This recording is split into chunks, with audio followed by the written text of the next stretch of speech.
మొన్న నా phone hack అయిందని చెప్పి ఒక రీల్ చేశాను. అది చాలా రీచ్ వెళ్తుంది. యాక్చువల్గా ఎందుకు వెళ్తుంది అంటే ఇప్పుడు ట్రెండింగ్ ప్రాబ్లం కాబట్టి. సో అది నేను చిన్న ప్రాబ్లమే చెప్పింది, ఒక ప్రాబ్లమే.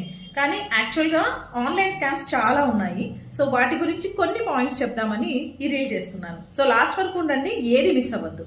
కొంతమంది ఫార్వర్డెడ్ మెసేజెస్ చేస్తూ ఉంటారు. 10 మందికి పంపించండి, మీకు ఐఫోన్ వస్తుంది, లేకపోతే ఒక గిఫ్ట్ వస్తుంది అని చెప్పి ఇలాంటి ఫార్వర్డెడ్ మెసేజెస్ వస్తాయి.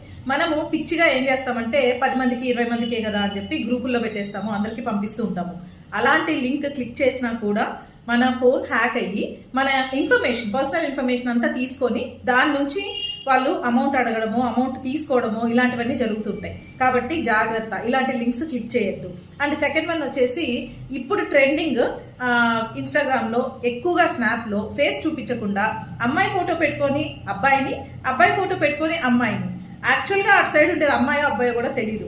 సో ఇలా ట్రాప్ చేస్తూ ఉంటారు. ఒక రిలేషన్షిప్లోకి తీసుకెళ్ళి ఒక లాంటి సైక్ చేసి వాళ్ళ దగ్గర నుంచి వీళ్ళ బాధలు చెప్పుకొని, వీళ్ళ కష్టాలు చెప్పుకొని, నా అకౌంట్ హ్యాక్ అయిందని ఏదో ఒకటి చెప్పేసి డబ్బులు అడుగుతూ ఉంటారు.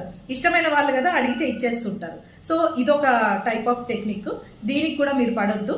ఇంకా చాలా టెక్నిక్స్ ఉన్నాయి. ముఖ్యంగా మాల్స్లో కానీ షాప్స్లో కానీ నంబర్ అడుగుతారు, కార్డు చూపించి మీ నంబర్ రాయండి, లక్కీ డ్రా తీస్తాము అని. మీరు నంబర్ ఇచ్చారు అంటే అది ఎక్కడికైనా వెళ్ళిపోతుంది. వీళ్ళు ఈ డేటాని అమ్ముతారు, అమ్మి వీళ్ళందరినీ స్కామ్లో ఇరికిస్తూ ఉంటారు. కాబట్టి మీ నంబర్ ఇచ్చేటప్పుడు చాలా జాగ్రత్త. ఈ రోజుల్లో అన్నిట్లో నంబర్ ఇవ్వాల్సి వస్తుంది. కాబట్టి జాగ్రత్తగా ఉండండి.